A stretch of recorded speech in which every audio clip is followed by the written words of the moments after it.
श्याम काका की चिखलडोंगरी नारिंगी आणि त्या भागातलं पूर्ण तुम्ही आगरी समाजाची कथा व्यथा मांडली की ज्यांनी जमिनी लुबाडल्या त्यांच्याच दहशतीखाली आपली लोक इतके वर्ष जगतायत, जमिनी विकल्या बिल्डरांना, आणि तीच लोक जी एकरचे मालिक होते ते आज रिक्षा चालवतात. त्यांना रिक्षा चालवावी लागते, ते रिक्षा ड्रायव्हर म्हणून काम करतायत आणि त्यांच्या जमिनीवरती बिल्डर लॉबी बिल्डिंगा बांधून तिकडे त्यांनी महाल बांधलेले आहेत स्वतःचे.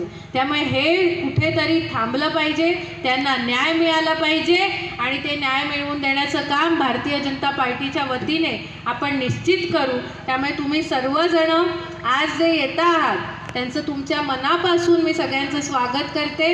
भारतीय जनता पार्टी हा एक असा पक्ष आहे जो नेत्यांचा पक्ष नाही, तो कार्यकर्त्यांचा पक्ष आहे.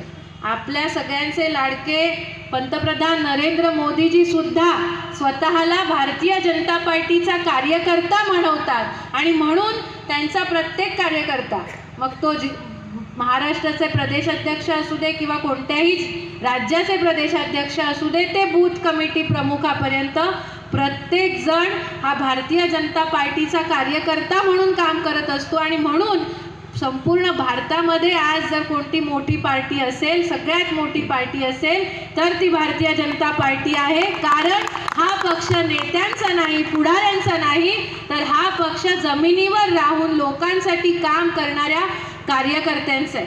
आणि आपलं भारतीय जनता पार्टीचा उद्देश एकच आहे, अंत्योदयाचं ध्येय. म्हणजे काय अंत्योदय म्हणजे काय, तर रांगेतल्या शेवटच्या व्यक्तीचं हित, रांगेतल्या शेवटच्या व्यक्तीपर्यंत पोहोचणं, हे भापर्यंत पोहोचण्यासाठीचं ते एक माध्यम आहे. ते माध्यम कसं आहे, तर केंद्राने जी योजना बनवली, उदाहरणार्थ हर घर नल जल योजना केंद्राने बनवली, मोदीजींनी बनवली, ती राज्यामध्ये आली. राज्यामध्ये आपलं सरकार आहे, सन्माननीय देवेंद्रजींचं सरकार आहे.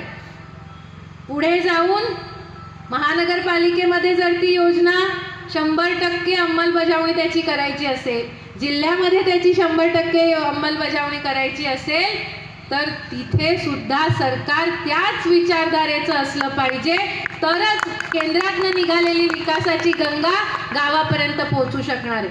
आज मी तुम्हाला सांगते, खूप दुर्दैवाची गोष्ट आहे की जी हर घर नल योजनेचं मी बोलते, अर्नाळा किल्ल्यामध्ये मी परवा जाऊन पाईपलाईनचं उद्घाटन करून आली. ह्या पाईप टाकण्यासाठी गेले 2 वर्ष महानगरपालिकेकडे आपली यंत्रणा